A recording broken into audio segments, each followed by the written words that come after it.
All right, y'all. So happy Tuesday. We're still rolling strong with our Teal Talk Tuesdays, even though Sam is completed and all of that good stuff. But we are here today with a wonderful guest, Tanisha from Safe Haven. And thank you so much for being here today. Thanks for having me. Excited to be Yes, here. of course. Tanisha, you just want to dive right in and tell us a little bit about you and your role at Safe Okay. Haven. Okay. All right. Perfect.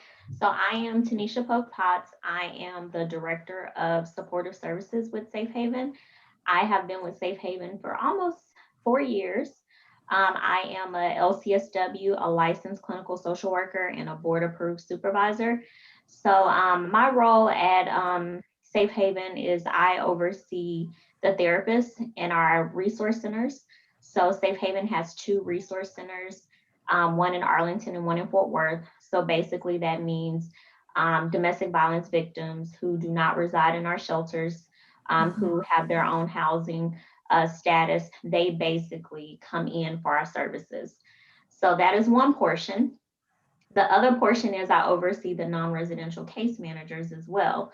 So that is a team working to help with housing, employment, crime victims compensation, for protective orders, anything that usually case managers will do, they're helping with that. So helping with financial literacy, employment, all of those things.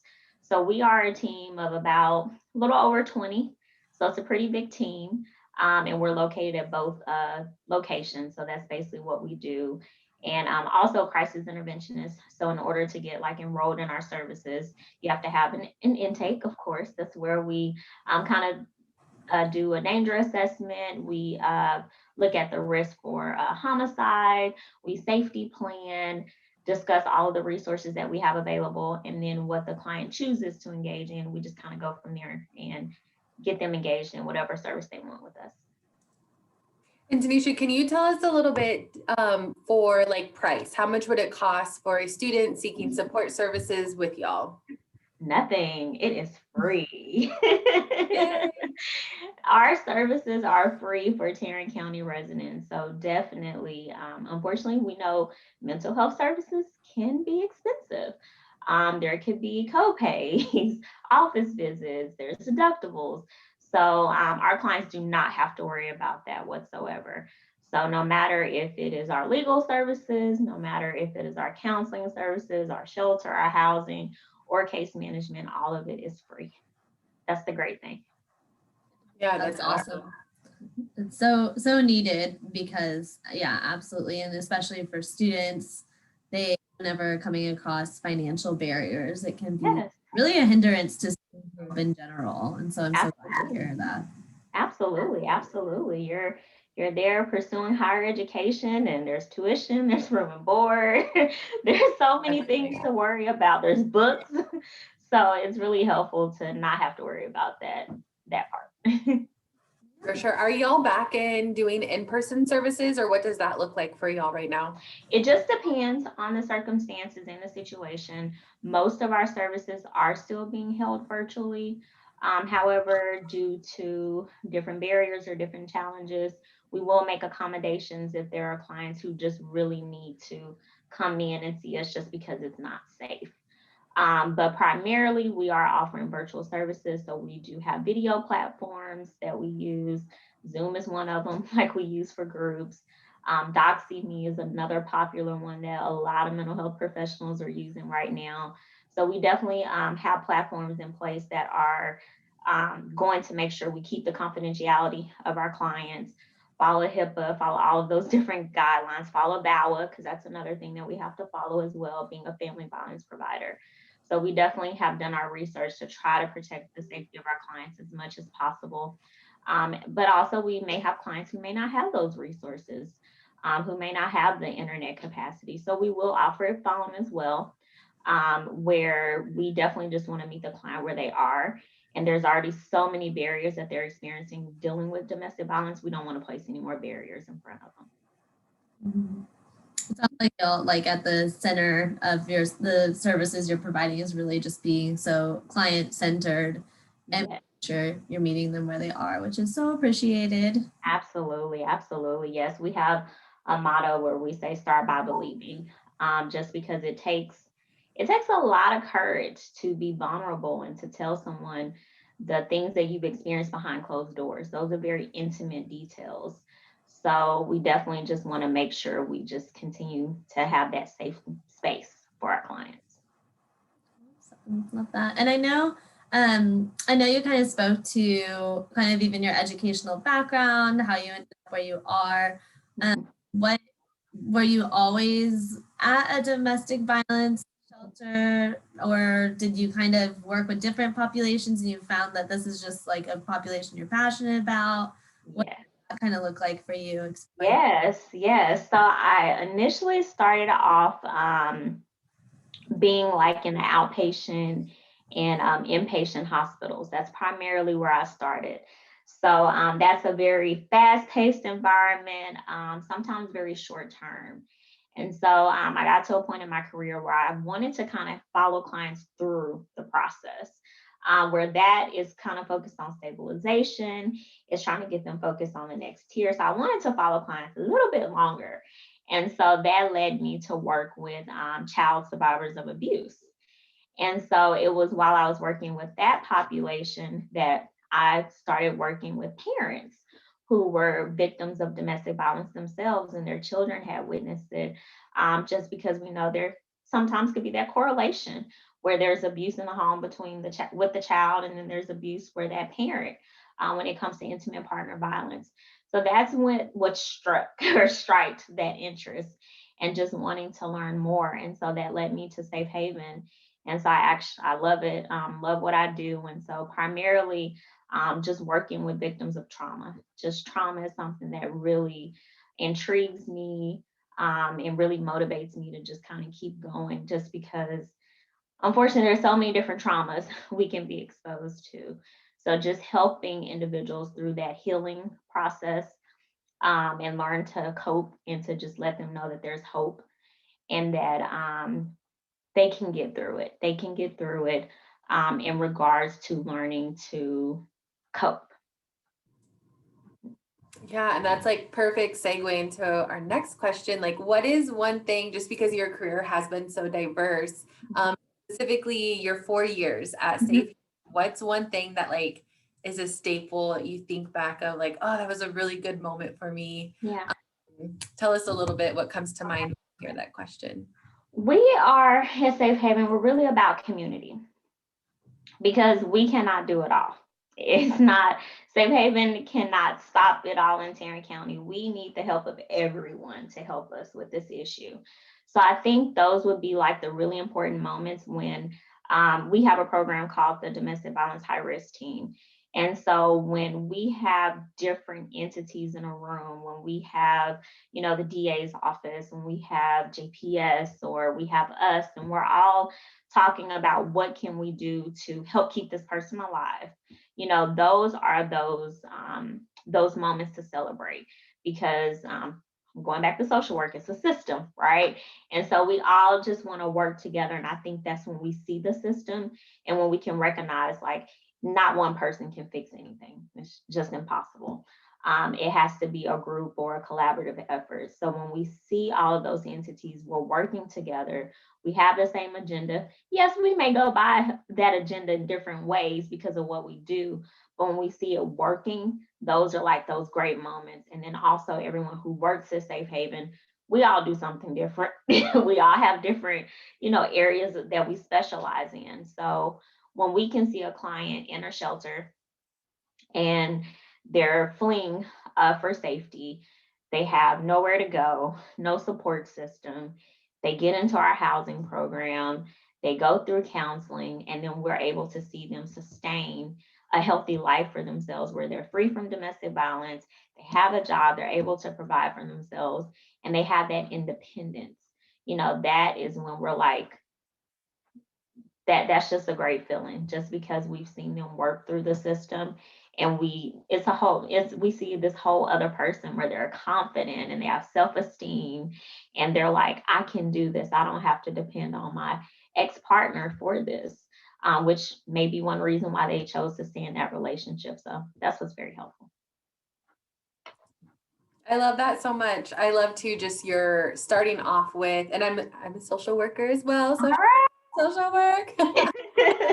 No, I just appreciate it. And Casey knows this too. Like Casey says all the time, like everyone, there's a place for everyone in the movement for ending sexual violence. And we know that we rely so much on our partners. Like we're on a campus, we need our campus partners. We absolutely need our community partners, just like yourself, and just how even those systems, right? Like we need community campus partners in the movement to ending sexual violence. So I just really appreciate you speaking to that. Oh, no problem. Yes, it takes a movement. Yeah, it really does. And I even appreciated like before when you were talking about how you ended up kind of where you are, like realizing like in working with children who have been victims of abuse and like realizing that they're part of this bigger system that's potentially family system. So then talking to the parents, and I know, and Jessica knows this about like, I'll have students who come in and, we are the relationship violence and sexual assault prevention program. And I'll have students who come in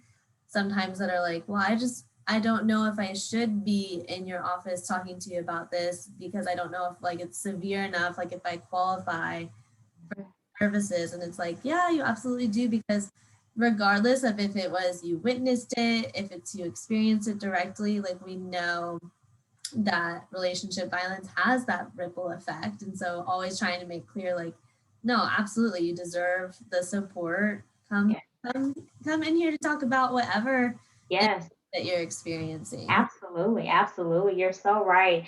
I know sometimes where clients, they may say like, oh, it wasn't physical, but I experienced this. And it's like, let's not minimize that. I like to think of, emotional abuse as the silent killer. We may not physically see the scars, but it does not mean it doesn't hurt on the inside just as much as that physical can hurt.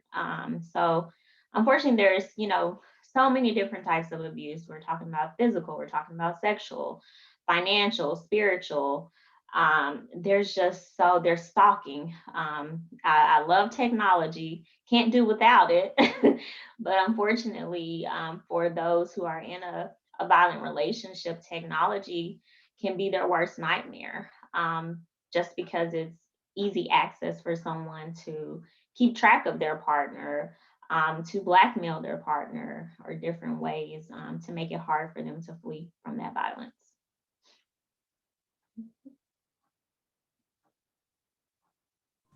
And I know for just that kind of brings up for me. So for students who are watching this and working with people who have experienced the technology as being a form of abuse and the blackmail, and even we know students experience revenge porn, especially with COVID-19. I feel like I expected, whether people are talking about it or not, I expected an uptick of revenge porn because people are trying to engage in different ways, and they're not living in the same household.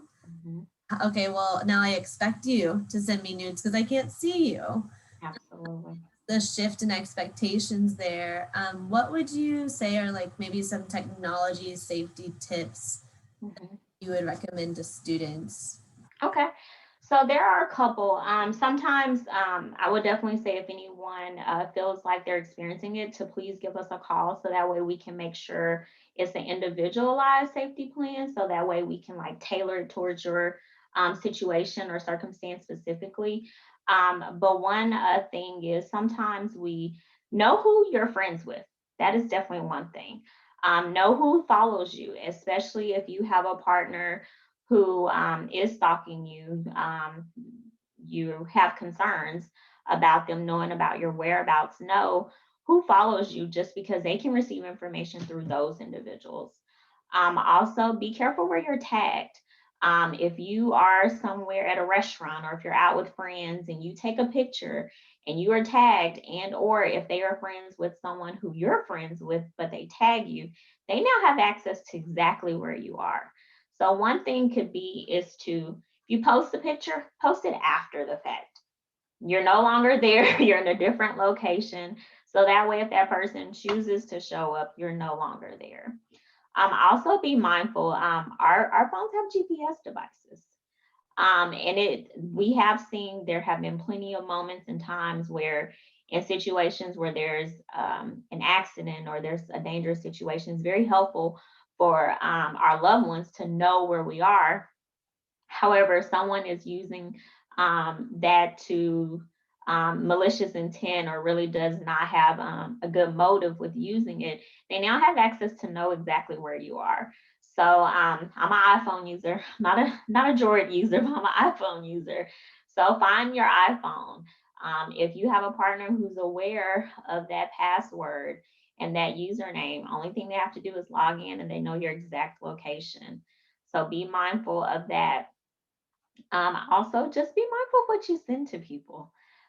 Just please know that people can screenshot it, they can keep it, they can send it to other people, they can even manipulate pictures. So, just be very mindful of what you send to others, and to, just be mindful of that just because someone can always send it to other people and or they can manipulate it. So be very, very mindful of that.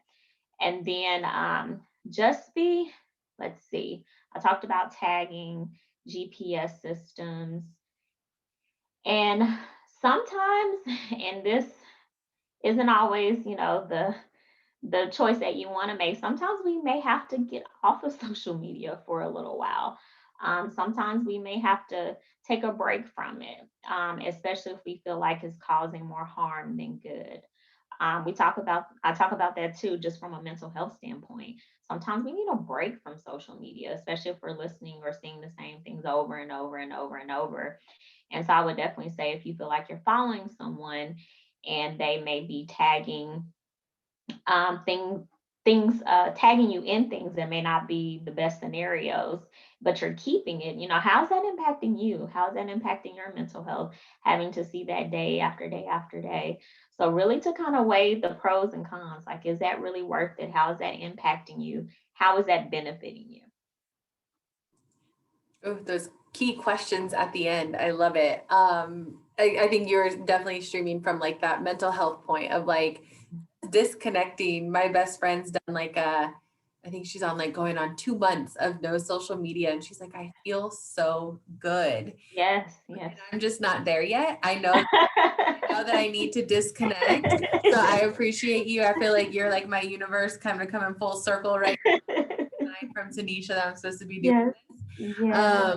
But yeah, It can be absolutely. hard though. It can be challenging because we rely on it so much, so much. So it's a challenge. Yeah, no, and I appreciate your tips so much. I think me and Casey are constantly processing specific, especially when we're working with the population that we do.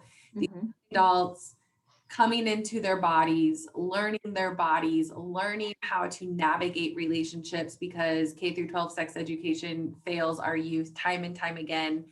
And I think we can sit here, we can all three be like, give us, prevention tips for this and this and this. And I hear you. And like, I'll hear Casey's presentations. I'm sure she hears mine. And then it's like, dang, like as women, we can rattle this off Yes. so fast, so Yes. confidently.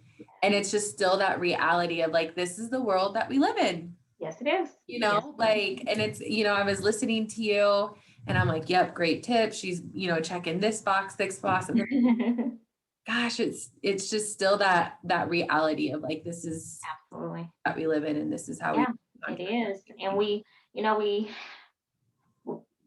the internet, it's like when something's on it, it's Yep. like permanent. I mean, there is no turning back. It's there. And so that's just something, we all have to take under consideration when we choose to post something. And like Snapchat, yes, it goes away after so many hours, but I mean, people can save that. People can screenshot it. If they Yep. do that, it's not gone. So it's just constantly remembering that no matter if something disappears from your story after so long, does not necessarily mean it's gone from the internet or someone's phone. Yep, absolutely. Absolutely. Leading into our next question, you know, me and Casey are very much aware of the amazing work that you do. Can be full of a lot of successes, also very heavy at times. We're curious to learn, who do you look to in the field, you know, specifically of relationship and sexual violence, you know, as kind of like those mentors, those shining stars in your life, Yes. or, you know, just like who your support system is, whichever Yeah. is more Yeah. likely for you to answer. Okay. Well, for me, definitely my family. That is a huge support. Not necessarily, obviously, confidentiality, things like that. I can't come home and disclose things like that. But I think more of a support system is having those boundaries and having those different entities in my life when it comes to, I guess, all around wellness, right? So that will be one portion for me to kind of take my mind off of work and to focus on other matters or personal matters. So that's very helpful. Also, I would say since the pandemic, listening to podcasts. I've definitely started listening to more of those. And there's different kinds. Brene Brown, I listen to hers. Therapy for Black Girls, that's another one. Those two I tend to listen to more than others. So those things are very helpful because I feel like it's kind of twofold, where not only are some of those resources helpful for clients, but they may also be helpful for me as well, when it comes to my self-care and setting those boundaries, and then also just continuing to like enhance myself, you know, personally and professionally. So I definitely look at that. So that's definitely helpful. Boundaries is definitely something that, I mean, they tell you that in school, and it's like it's the truth. It's the absolute truth, where you just have to recognize when you listen to trauma day after day after day and time after time, you really have to take that time to just kind of take your mind off of it, because that's what's going to help keep you doing what you're doing, where there's no burnout or vicarious trauma. So definitely just those boundaries. And I think for me, I always strive to just make sure when it comes to just wellness, I'm hitting just all those different areas, where it comes to spirituality, when it comes to finances, when it comes to relationships, when it comes to my mental health and my physical health. So it could look different depending on which category I'm talking, you know, I'm tackling, but definitely making sure if I can hit all of those, I'm good. But if I don't hit something, that means I'm off. Something's not right. So that means, what can I do to just improve it? It sounds like you really approach wellness in like just that very holistic way of, these are the different kinds that I need to be practicing and incorporating that works for me. Mm-hmm. I also love I love Brene Brown's podcast. I'm Yeah. honest, every time she has an author on there, I'm like buying their, like getting their book immediately. And I'm like, Uh-huh. but then I just have all these books I need to read, and I'm like, Yes. I'll get them, but Yes. she just has so many great guests and great conversations on that. Absolutely. She does. I have a huge list of books that I need to read, and I'm like, when am I gonna have the time? Yeah. My partner gives me a hard, like Amazon just, and I'm like, oh yeah, I know. Like my bookshelf just keeps filling up. Yes. And he's like, well, what have you read? I'm like, I'll get there. Exactly. There's intent to do that. That's Yeah. okay. Yeah. If it's closer in proximity, I'm more likely to read it. So Exactly. You've already taken the first step. You purchased it. It's sitting there. You just have to pick it up. yeah, for sure. And I was just gonna say, well, and you, so with the boundaries thing, I remember when I first started out this work too. Yeah, it was like keep going, just, and a lack of boundaries, I know from my perspective. And then realizing, yeah, it's like you go through all of this education to get where you are, you go through all this training. And so it's like, if you're going to be in this work, we want you to be able to sustain it for the long haul, because it's something that fighting against relationship violence, sexual violence is a lifelong commitment. Yes. Yes, it really is. It really is. And it definitely comes with its challenges, because we know that unfortunately there's the risk of homicide that we're dealing with. And then also there could be 7 to 9 times that our clients choose to reconcile and to reconnect and return back to their abuser before they choose to maintain 100% independence and freedom. And so also, like you said, just that person-centered perspective, meeting the client where they are, not enforcing our beliefs or what we think the client should do, taking into consideration and actually going with the client's words, because we're not the experts in their relationship. We're not. We're not the experts in their partner. We don't know their partner. They know their partner. They know the triggers. And so we respect that and we honor that. And we let them know that you are the expert. Yes, we may have the facts, we may have the statistics. That's what we can provide. But we also have to get your input and you have to let us know what you feel like is going to be the best choice. So true. And kind of speaking to that, so just knowing that, yeah, they are the expert in their own lives, their own relationships. Our students who are watching this, watch it, if they have their friend or their peer going through a relationship that they see like red flags or like there's a lot of jealousy or like the pace of this relationship's moving really fast. Yes. What would you recommend to students who are trying to support a friend who is in a situation that they're like, oh, it's giving me the irks? Yes. One is listen. Be that listening ear. That is going to be the biggest portion. And when you're listening, you definitely want to be non-judgmental, because that could make or break that person coming to you in the future if they need help.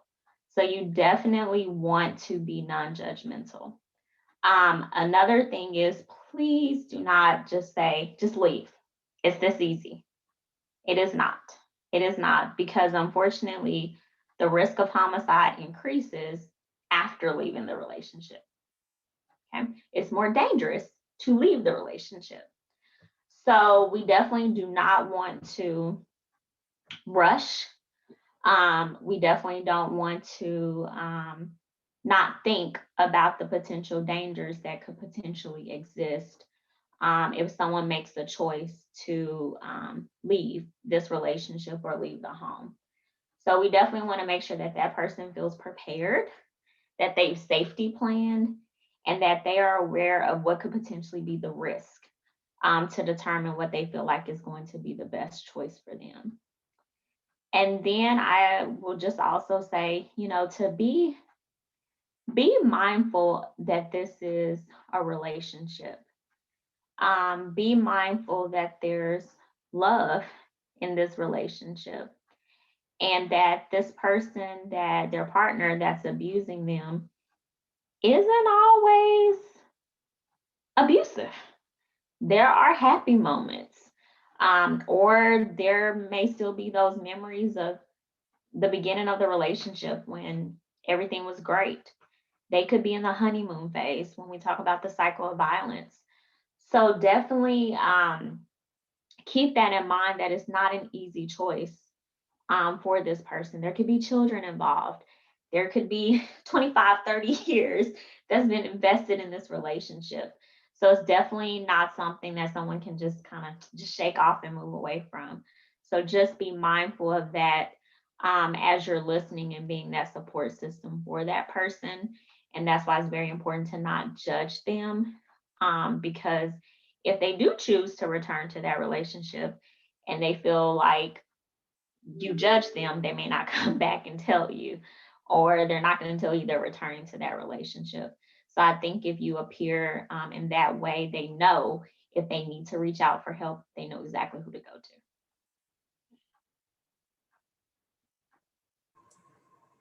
I was like waiting to see if Casey was going to unmute or not.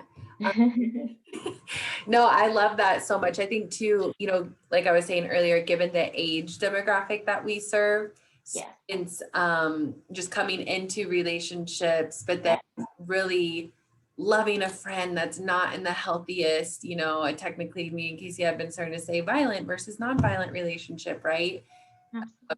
Unhealthy, violent relationship, but still being like, how do I support? Tell me how to support. And it's very complex. It's not like a one sentence answer, right? You already identified so much there. So definitely way more to it, but I love your advice. To kind of wrap up our last question here, and you were hinting at it earlier, you were getting there about boundaries. Okay. Tell us a little bit more in depth about self-care routine. I love how, like Casey said, definitely approaching from this holistic. Sounds like you're very self-aware. You know something is off, but how are you taking care of Tanisha so you can be here for the long run into ending sexual violence? Okay. Well, I would definitely say I'm not perfect. And there are definitely things that I've had to learn myself as time goes on. I think one thing that I think sometimes we can get so caught up in work and just get caught up in the groove where and there's studies out there that talks about how often just Americans in general do we take off from work. That is definitely something. Make sure we take off. And and it doesn't have to be for any particular reason. Make sure, and sometimes you may have to schedule it, but if you have to schedule it, that's okay. To just kind of take off where you can just relax, where you can just breathe, where you can not worry about work and take care of you in whatever way that looks like. For me, sometimes I just like to sit at home and lay on my couch and watch Netflix. I mean, and that is me kind of escaping from work. That is me just kind of zoning out and just doing what I like to do. And I may say, you know what? I want to laugh. I want to watch something funny, or I want to watch some action, or I may say, I want some drama. I need some drama in my life. Let's go to some drama. So picking out things that can create like some happy moods for you to make you laugh. Another thing too is when it comes to self-care, it could be physical. I like taking walks. It's something about walks that's very, very relaxing for me. So I'm super excited that we're in spring, getting closer to summer. Not so much of the thunderstorms that we're getting. That kind of gets in the way. But I love just taking a walk. It's just something about it that's just very relaxing. Sometimes I'll go in my backyard and just sit outside for a while. That's very relaxing. Sometimes I will, put my phone on silent, go to another room.